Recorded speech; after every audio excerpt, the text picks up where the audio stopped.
When we think of gladiators, we imagine roaring crowds and epic battles, swords clashing, warriors standing tall, and legends born in the arena. But this image is far from reality. The true story of gladiators is darker, quieter, and far more human. They were not just fighters, they were part of a system built on ritual, discipline, and survival. Gladiatorial combat did not begin as entertainment. It began during funerals of the powerful, ceremonies meant to honor the dead. Wealthy Romans believed blood could appease spirits and honor ancestors, so fights were held beside graves, not for glory, but as part of a solemn ritual. Most who fought were prisoners of war, enslaved people, or condemned individuals. They stood not as heroes, but as offerings.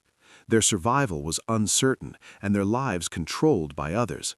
These fights were brutal and deliberate, intended to demonstrate power, not entertain. As Rome grew, these funeral rituals evolved into public spectacle. The arena replaced the grave. Crowds gathered not for remembrance, but for the thrill of watching others risk life and limb. Fighters became performers, trained to survive and impress, yet still caught in a system of control. Contrary to belief, gladiators were not fearless champions.